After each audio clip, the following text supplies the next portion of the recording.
friends, thanks for watching Violin Teacher YouTube channel. Welcome back. So I'm continuing our look at Wohlfahrt's Opus 45. We're on number 10. And this is in the key of A major. Now if you started your study in the key of A major in the Suzuki literature, you will find that twinkle fingers is what we're going to use in this piece. But we play on the G, and A major is a little bit difficult on the G and sometimes on the D. So I want to warn you about that before we get started on number 10 in this etude book. The very first thing we start out with is a G sharp. G sharp is in the key of A major. It is the key's leading tone. So how do you play G sharp? I mean, we have a G string. That's G natural. So how do you think you're going to play a G sharp? You're going to have to play a low 1 to raise the G a half step. So here's G, and here's G sharp. First finger down by the nut, it's just like a flat 1. If you look at the first two notes in this etude, you're going to find a low 1, and they have marked a 1 in the music if you'll look at that. Go ahead and take a minute, use a pencil, write it in your music. If you need this music, by the way, there's a link in the description. And this book is free to the public. Okay, so mark that as a G sharp, and you're going to play that with a low 1, and then the very next thing is B natural. B natural occurs on the G string in a high 2 position. So this is tricky because you have G sharp here and B natural here. So that's an extended interval, isn't it? That's a step and a half between those two notes. So you're going to start out by going G sharp, then reach up to that 2, and 3 will be also high.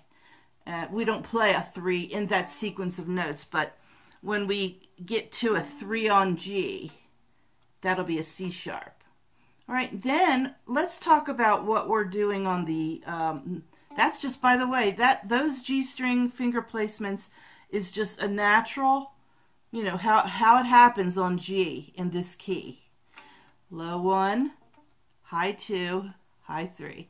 Now on the D, we'll have an E natural, that's first finger regular, but we'll have a high 3, so watch for that. We'll have a high 2, so that's a whole step from 1, and a high 3, whole step from 2. So watch out for that. On the A, we'll have a regular 1. On the E, we'll have regular 1. All these ones are regular. And this one, which is A, that'll be regular also, but if you want to play an open G, you can't. You got to play a low 1. You get to play an open D, an open A, and an open E. So those are all safe notes. And also the 1s are safe. The 2s are all safe, nice twinkle fingers. The 3s on D and G are high. Watch out for that. That's tricky. And then they become next to the second finger on E and A. So it's a lot to remember this key on the bottom 2 strings. But on the top 2 strings, it's really easy. It's just twinkle fingers. Just as if you were playing in the beginning of Suzuki Book 1, Twinkle, Twinkle, Little Star, or something starting on A. And all the pieces all the way up to the first piece that comes out in G major. And I think that is etude, all the way up to etude. Pretty sure that's it.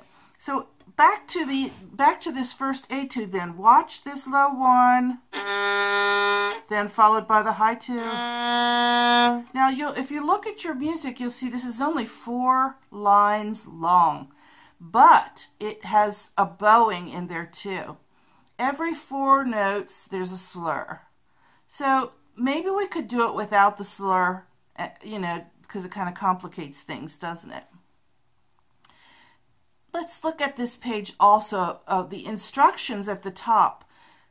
Wohlfahrt says, pay attention to G sharp on the D string. And that is just what we talked about. G sharp, high 3 on the D. And then he also says pay attention to D on the A string. So D is going to be in the natural position, third finger next to 2. D, natural. So as you're playing, you'll find that third finger is moving around from a regular position to a high position. You want to watch for that. And then to play a G sharp, we have on the G string, we have to lower that 1. So it can be very confusing. And that coupled with this bowing pattern can really wear your brain out. So watch out for those things. All right, I'm going to play this at a slow tempo for you, and then we'll talk a little bit more about it and tie up the loose ends and see what we get.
All right, so watch for the last line where you return to the low 1 on the G to play the G sharp, and then the extended interval of second finger, reaching up for the B, natural, and then the second beat of that measure, you have a regular 1 and a high 3 to play the G sharp, so watch out for that. All right, good luck, and I hope you enjoyed learning with me on Wohlfahrt's 45, number 10. If you have any questions, leave me a comment in the comments section. Thanks so much for watching.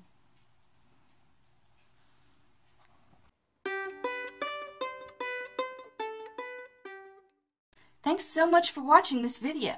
If you'd like to support the work, please check the description below for more information about how you can donate.